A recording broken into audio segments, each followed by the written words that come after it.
I'm going to use my plastic bat. For trimming, this could be done the way that I do it. You could do it the way that you have been taught.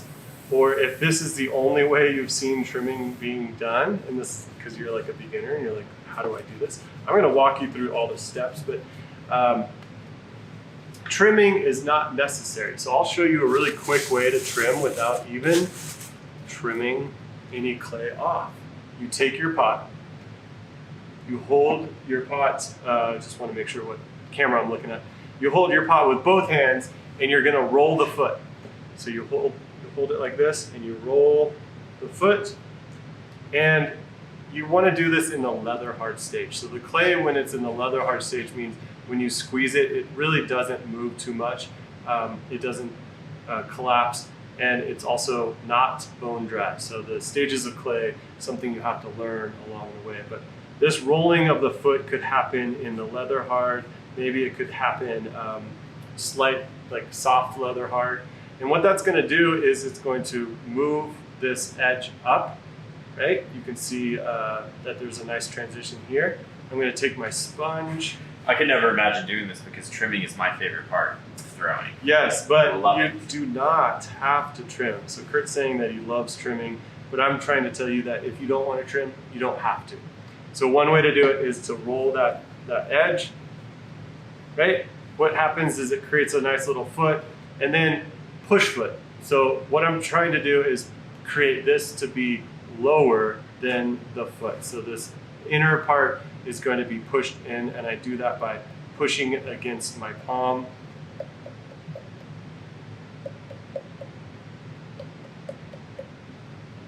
This is pretty stiff clay, but it's happening pretty quickly. Okay, so maybe you want to switch to the other one so I can show you.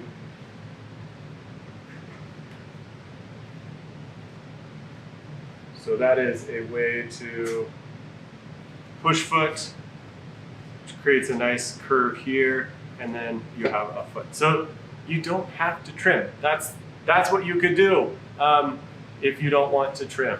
And then you would stick your little stamp in it. Here's mine to make it official, right? The KK. You want to show that stamp to the camera? Sure.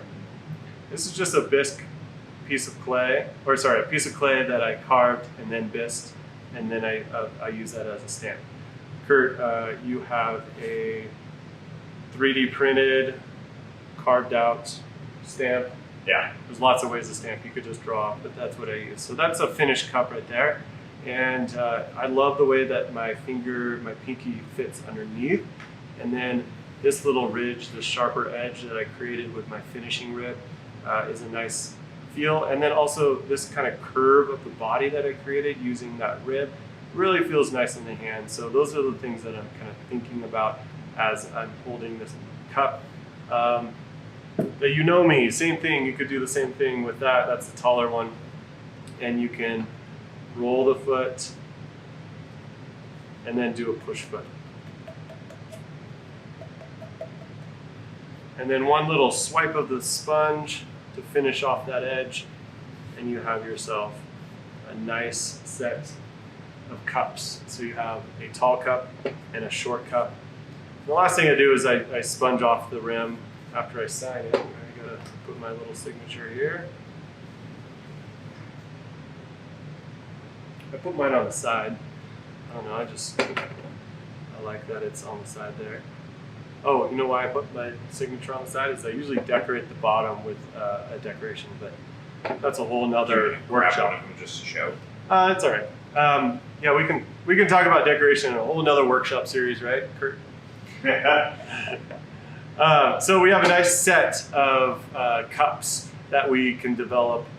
One's taller, one's fatter, and that's just using tradition. Of course, there is a whole blank canvas here for you guys to decorate, and that's something that you can develop along the way. So trimming.